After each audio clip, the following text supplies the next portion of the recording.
Cette personne qui va venir voir avec moi, est-ce que nous avons les mêmes principes pour diriger ce pays? Comment nous devons aller ensemble pour gagner les élections?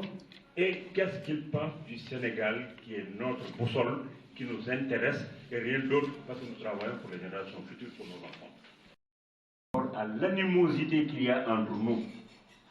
Nous ne sommes plus des adversaires politiques dans ce pays. Nous sommes des ennemis. Chaque jour que Dieu fait, on ne se soucie même pas des jeunes qui ont perdu leur vie. On ne se soucie même pas de leurs parents. Chacun est en train de voir comment je dois me positionner, comment je dois être président de la République sénégalaise. Et les jeunes qui ont perdu leur vie, et ces parents-là qui ont perdu leurs bras, l'avenir de ce Sénégal, avec ce nouveau monde, les nouveaux défis qui nous interpellent, nos ressources minières qui viennent de sortir, et que les gens ont l'habitude de réguler les pays africains par la guerre, par les guerres tribales, par les maladies, par les querelles en démocratie. Et au moment où on s'entretue, ils sont en train de piller nos ressources minières. Et les gens doivent savoir que nos ressources minières, elles s'épuisent et ne se renouvellent pas. Et que le Sénégal n'a pas le droit de connaître la malédiction du pétrole.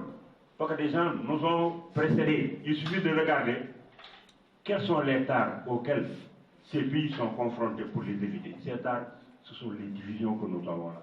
C'est l'animosité qu'il y a entre nous. Le Sénégalais, on se regarde en chien de faïence. Nous sommes devenus méchants. Et vous croyez qu'on peut faire face à ces défis qui nous interpellent en ayant un pays comme ça? Donc, premier critère que nous réglons avec ce candidat qui devra être avec nous, c'est la stabilité du Sénégal. C'est rendre les Sénégalais qu'ils arrivent à s'aimer. Que nous puissions savoir que nos contrats ne sont pas des contrats à durée indéterminée, mais des contrats à durée déterminée. Et personne d'entre nous ne sait si sera là en 2024. Ousmane Tanor vient, Djibolé Dika, Dansoko, Maître Ousmane Seye récemment, et tant d'autres sont partis. Et pourtant, ils étaient des candidats de Benno Bokk Yakaar. On doit savoir que le Sénégal, c'est un patrimoine commun. Il nous appartient à tous. Le président Macky Sall et ses ministres sont des serviteurs de la République. Et nous tous, nous devons aspirer à servir la République. Et que chacun d'entre nous doit savoir que si l'intérêt général est préservé, ça rigole jusqu'au petit paysan qui est derrière. Et que nous devons prendre les meilleurs d'entre nous pour diriger le Sénégal. Et le tout doit être basé sur une foi. Voilà le modèle que nous allons proposer à celui qui devra être en face de nous. Ou bien, si Dieu, le miséricordieux, le clément, qui a déjà décidé qui doit être président de la République du Sénégal, décider aujourd'hui que ce serait Thierno, je serai président de la République du Sénégal, qu'il plaise, qu'il vente ou qu'il neige, Thierno sera le président de la République du Sénégal. En attendant que c'est la foi, je ne peux qu'être qu'un simple citoyen sénégalais. Avec son parcours, avec ceux qui l'accompagnent, qui sont de dignes Sénégalais, que vous n'avez jamais entendu à la télévision dire « Oui, on me dépose, on ne nous a pas donné ». De 2014 à 2021, nous avons été avec le président Macky Sall. Vous êtes des hommes de médias. Est-ce que vous avez entendu une seule fois un jeune garçon, une dame ou un vieux de l'APD se mettre à une télévision pour réclamer des postes? Jamais ils ne le feront. Parce que c'est des hommes d'honneur. Ils travaillent. Et ils savent que le respect et les principes sont des choses qui nous guident. Nous sommes un modèle. Une école de parti, un siège, des militants qui sont sur le terrain, qui ne demandent rien, mais qui ont des principes. Alors, c'est ça notre parti. Et c'est avec ces gens-là que nous voulons donc aller demander l'audience au président Macky Sall pour aller le féliciter de ce qu'il a fait pour le Sénégal et lui donner un conseil qui est: Monsieur le président Macky Sall, vous avez beaucoup fait. Vous avez boosté beaucoup de secteurs. Aucune œuvre humaine n'est parfaite. Mais vous avez eu une grandeur qui a été de dire: j'ai écrit, j'ai parlé, je ne déposerai pas ma candidature pour l'intérêt du Sénégal, pour la stabilité du pays. Nous, de l'Alliance pour la paix et le développement, nous agissons. Monsieur le Président, de grâce, faites toutes les réformes nécessaires pour que notre système électoral soit un système cohérent qui dépasse les discussions sur le fichier. Vous pouvez le faire. Pour la bonne et simple raison qu'aucune de ces réformes que vous allez entendre ne va impacter sur vous. Monsieur le Président, Vous êtes débarrassé de toutes les pressions d'opinion et de groupe. Vous devez sortir par la grande porte et l'histoire du Sénégal va retenir votre nom.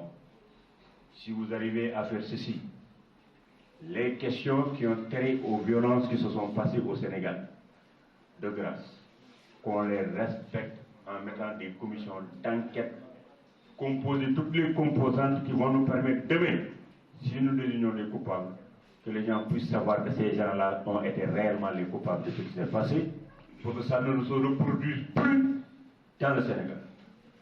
L'autre conseil, Monsieur le Président, demandez à votre Assemblée nationale, faites une consultation des gens qui se retrouvera demain au pouvoir.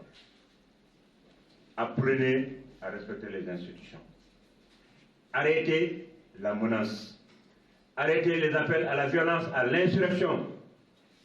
Parce que demain, quand vous serez au pouvoir, quand les jeunes vont vous mettre devant vous pour dire que nous allons venir vous déloger du palais, qu'est-ce que vous allez faire?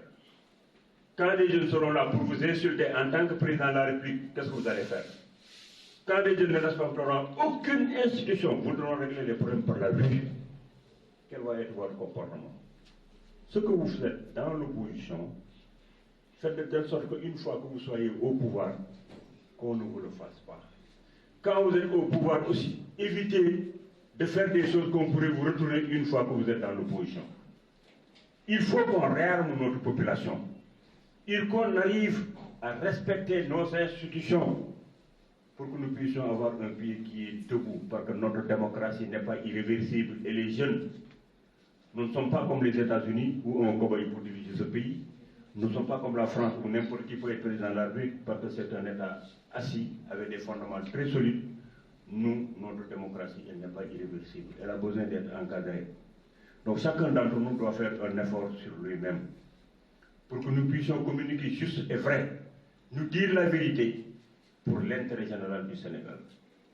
Mais on ne peut pas dire que nous allons prendre le pouvoir par la violence. On ne peut pas dire une société d'expression plurielle comme le Sénégal, nous allons museler les gens pour que les gens ne disent plus ce qu'ils pensent. C'est un leurre. Et ce réellement moral dont je parle nous concerne nous tous. Vous, journalistes, vous êtes des citoyens d'abord, vous allez voter. Tout ce qui se passe ici impacte sur vous. Eux, c'est des politiciens. Il y a des jeunes qui sont chômeurs dans Benno Bokk Yakaar, d'autres qui sont chômeurs dans l'opposition.